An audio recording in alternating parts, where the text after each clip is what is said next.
வாழ்க வையகம், வாழ்க வையகம், வாழ்க வளமுடன். குரு வாழ்க, குருவே துணை.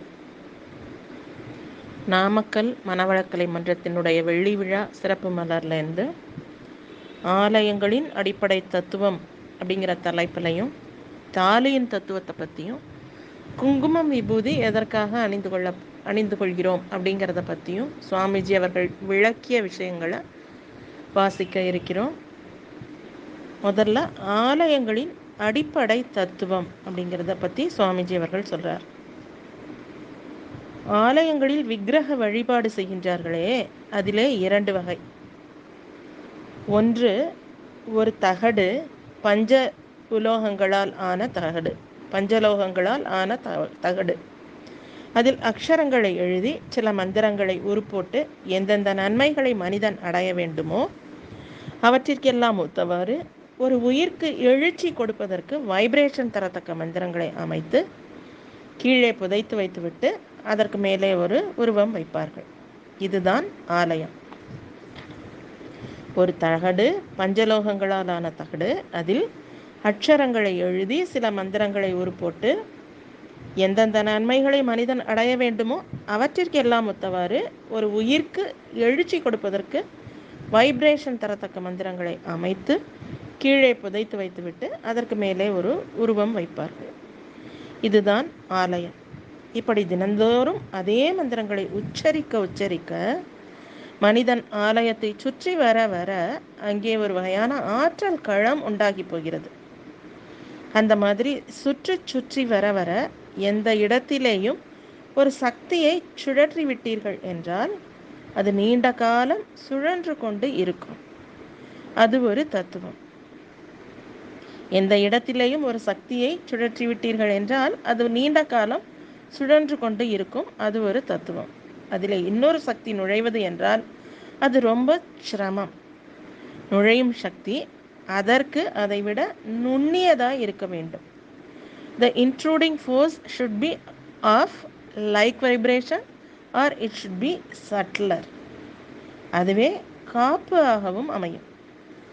நீங்கள் பல இடங்களில் பார்க்கலாம், கையில் ஆரத்தி எடுத்து சுற்றுவார்கள். சுற்றினால் அந்த அளவுக்கு அந்த வைப்ரேஷன் நிறைந்திருக்க வேண்டும். ஏதேனும் தீமை கண் பார்வையால் வரக்கூடியதோ அல்லது வேறு எந்த வழியிலே வருவதானாலும் அது விலகி போக வேண்டும் என்ற அளவில்தான் வைத்தது. ஆகையால் எந்த இடத்திலேயும் ஒருவன் சுற்றி வரும்போது அங்கே இருக்கக்கூடிய வைப்ரேஷனுக்கு அவன் பலவீனமாய் இருக்கிறான் என்றால் சக்தியை பெறுகிறான். இன்னொருவனுக்கு சக்தி அதிகமாக இருக்கிறது எனில் அதிலே இருந்து அவன் தருகிறான். இவ்வாறு பெறுவது தருவது என்ற போது எல்லா கோவில்களுமே ஒவ்வொரு ஆற்றல் களம். Every temple becomes an energy bank. ஒவ்வொரு ஆலயமும் முறையாக நிர்வகிக்கப்பட்டால் ஒரு ஆற்றல் களமாகவே அமையும். ஆகையால் தனியாயிருந்து சிந்திப்பது, வேண்டுகோள் விடுவது, இதற்கு பதிலாக ஆலயத்தில் உட்கார்ந்து கொண்டு நிம்மதியாக இருந்து கொண்டு வேண்டுகோள் விட்டால் அதற்கு கட்டாயம் அந்த எல்லையிலே அந்த மனதுக்கு ஒரு நுண்ணியக்கம் உண்டாகும். அதிலே ஒரு வேகம் உண்டாகும். அந்த வேகத்திலே அதனுடைய சக்தியினால், அழுத்தத்தினால் இவன் எண்ணியதை நிறைவேற்றி கொள்ள முடிகிறது. இது ஒன்று. இது யோகத்திலேயும் அவரவர்களே இருந்து மனதை திண்மைப்படுத்தி கொண்டு அதையே சுயார்ஜிதமாக செய்யும் பொழுது அதைத்தான் ஆட்டோ சஜஷன் என்று சொல்கிறோம். இது யோகத்திலேயும் அவரவர்களே இருந்து மனதை திண்மைப்படுத்தி கொண்டு அதையே சுயார்ஜிதமாக செய்யும் பொழுது அதைத்தான் ஆட்டோ சஜஷன் என்று சொல்கிறோம். தனியாக பிரித்து ஆலயத்தில் செய்யும் பொழுது ப்ரேயர் என்று சொல்கிறோம், வேண்டுகோள் என்று சொல்கிறோம். இன்னொரு முறையில் என்ன என்றால், மகான்கள் சிலர் உயிரை வெளியில் விடாமல் உடலிலேயே அடக்கம் செய்துவிட்டு ஜீவ சமாதி என்ற நிலையில் இருப்பது நம் நாட்டில் 18 பேர் அடங்கியுள்ள 18 தலங்கள், 18 கோயில்கள் உள்ளன. நீங்களும் கேள்விப்பட்டு இருப்பீர்கள். அதிலே சுவாமிமலை, திருப்பதி, பழனி இந்த இடங்களிலெல்லாம் அந்தந்த சித்தர்கள் மேலே எழுப்பப்பட்ட ஆலயங்களுக்கு எல்லாம் சரித்திரம் இருக்கிறது. அவ்வாறு அந்த சித்தர்களை கீழே புதைத்துவிட்டு மேலே ஆலயம் அமைத்துள்ளார்கள். என்றைக்கும் உடலை விட்டு பிரியாது அந்த மகானுடைய ஆற்றல், அவர் தவம் செய்த நெறி, அவர் உடல் அடக்கம் பெற்ற போது உலக நன்மைக்காக எண்ணிய எண்ணங்கள் இவையெல்லாம் அங்கேயே இருப்பதால் அதையே மனிதன் சுற்றி வர வர அது அப்படியே எனர்ஜி பேங்காகவே இருக்கும். இதற்கு குடமுழுக்கு தேவையே இல்லை. தகட்டை எழுதி வைக்கின்ற ஆலயங்களிலே தான் சக்தியானது காலத்தால் குறையும். பிறகு குடமுழுக்கு போட வேண்டும். அதாவது தனியாக அந்த மந்திரங்களை மறுபடியும் ஓதி நல்லபடி அழுத்தம் கொடுப்பதற்கு குடமுழுக்கு வேண்டும்.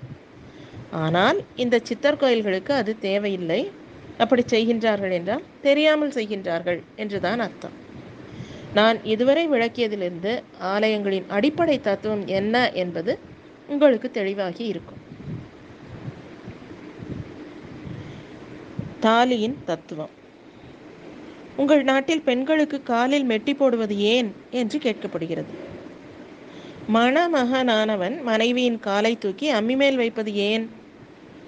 இந்த சடங்குகள் தோன்றிய இடம் வடநாட்டில்தான். வடநாட்டில் முகத்திற்கு திரை போடுவதை பெண்களுக்கு பழக்கமாக கொண்டு வந்தார்கள். காரணம், அங்கே போர்கள் அதிகமாக இருந்தன. யுத்தத்தில் வெறி கொண்ட போர் வீரர்கள் பெண்களை முதலிலே சூறையாடுவது, அடுத்த பொருளை கொள்ளையடிப்பது என்று இருந்தது. பெண்களது பாதுகாப்பு குறித்து முகத்தையே காண்பிக்காமல் திரை போட்டார்கள். போர்க்காலத்தில் மட்டுமல்ல, பிற்காலத்திலும் அரசியல் அதிகாரத்தில் இருந்தவர்களிடமிருந்து பெண்களுக்கு பாதுகாப்பு தேவைப்பட்டது. ஜமீன்தார்கள் போன்றவர்களே மாலையில் சேரட் வண்டியில் பவனி வரும்போது அழகான பெண் ஒருத்தியை பார்த்து விட்டார்கள் என்றால் அவளுக்கு ஆபத்து என்பதாக நாம் கேட்டிருக்கிறோம் அல்லவா? இந்த பின்னணியில் ஒரு குடும்பத்தில் தன் மனைவி, அண்ணி, தம்பியினுடைய மனைவி இவர்களெல்லாம் இருக்கும்போது முகத்திற்கு திரை போட்டு இருப்பதால் காலை பார்த்து அடையாளம் கண்டுகொள்ள திருமணத்தின் போது மணப்பெண்ணுக்கு மெட்டி போட்டு காலை அடையாளம் கண்டுகொள்ள மணமகன் அதை அம்மி மேல் வைப்பது என்பதை ஒரு சடங்காக்கினார்கள். இது இப்பொழுது தேவையா? யுத்தமோ குட்டிராஜா தொந்தரவோ இல்லாத இந்த காலத்தில் பெண்கள் காலை கண்டு அடையாளம் பார்க்க அவசியம் இல்லை. தொடக்கத்தில் மனிதன் தோன்றிய போது மலையிலேதான் வாழ்ந்து வந்தான். பிறகு மலை கரைந்து காடாகியது. காடு சமவெளியாகி பின்பு இன்று உள்ளது போல் பயிரிடக்கூடிய நிலமாகியது. இப்படித்தான் குறிஞ்சி, முல்லை, மருதம் என்ற 3 நிலமாகியது. 3லே மத்தியில் இருப்பது காடு. காட்டிலே தான் மாடு ஆடு மேய்த்து வாழ்ந்து வந்தார்கள். அவர்கள் இடையர்கள் ஆனார்கள். இடையில இருக்கிற ஒரு நிலப்பகுதியில் அவங்க ஆடு மாடு மேய்த்து வாழ்ந்து வந்ததுனால அவர்களுக்கு பெயர் இடையர்கள்னு வந்தது. அதாவது குறிஞ்சிக்கும் மருத நிலத்திற்கும் இடையே இருந்ததால் இடையர் என்ற பெயர் வந்தது. இப்படி இருக்கும்போது மலையில் இருக்கும் ஆண் கல்யாணம் செய்ய வேண்டுமெனில் அந்த பெண்ணை பாதுகாக்கக்கூடிய வலு இருக்கிறதா என்று காண ஒரு முறை வைத்தார்கள்.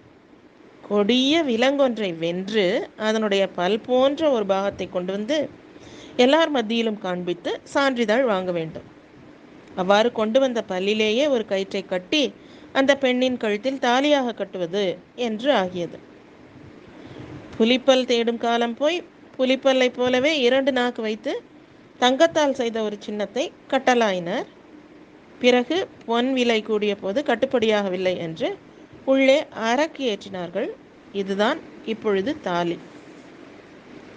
வடநாட்டு தாலி எப்படி என்றால், நான் ஏற்கனவே கூறியபடி போர்கள் அங்கே அதிகமாக இருந்து கலவரத்தில் பெண்களை சூறையாடும் வெறியும் இருந்ததால் அப்படி நடக்கும்போது பெண்கள் தேவையானால் தங்கள் உயிரை மாய்த்து கொள்ள வசதியாக தாலியின் உள்ளே விஷம் வைத்திருப்பார்கள்.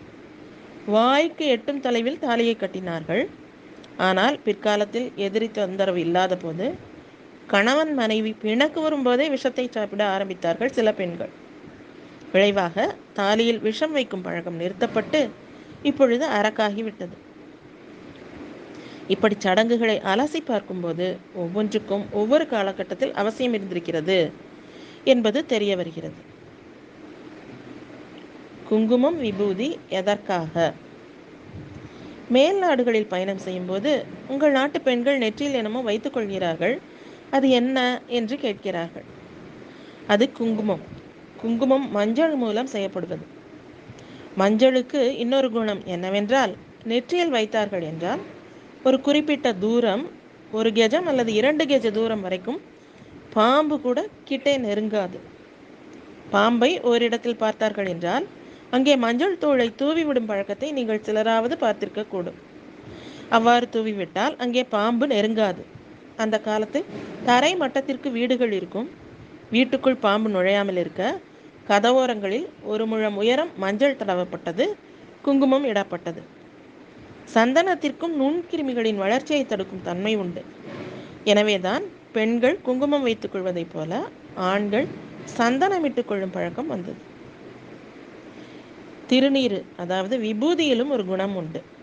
சுத்தமான விபூதி பசுவின் சாணத்தை தாமரை இலையில் அப்படியே ஏந்தி கீழே விடாமல் எடுத்து வந்து அதை அப்படியே பச்சரிசி உமி போட்டு நன்றாக காய வைத்து பிறகு அதை கொளுத்தி அதிலே நல்ல வெளுத்த சாம்பலை எடுத்து வந்து அதனை பூசி வந்தால் உடலில் உள்ள தேவையற்ற கிருமிகள் அழிக்கப்படுகின்றன. அத்தோடு வெயில், மழை, பனி இந்த மூன்றின் மூலம் உடல் பாதிக்க விடாமல் பாதுகாக்கும் தன்மையும் விபூதிக்கு உண்டு.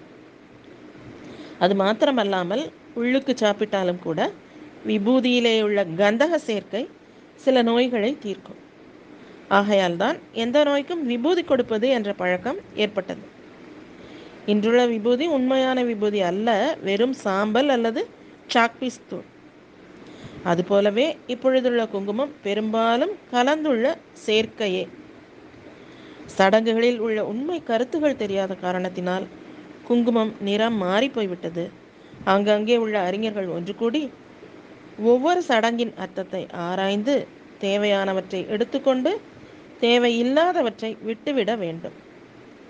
அந்த மாற்றம் தனி மனிதன் செய்யாமல் ஒரு குழுவாக இருந்து செய்வதுதான் நல்லது.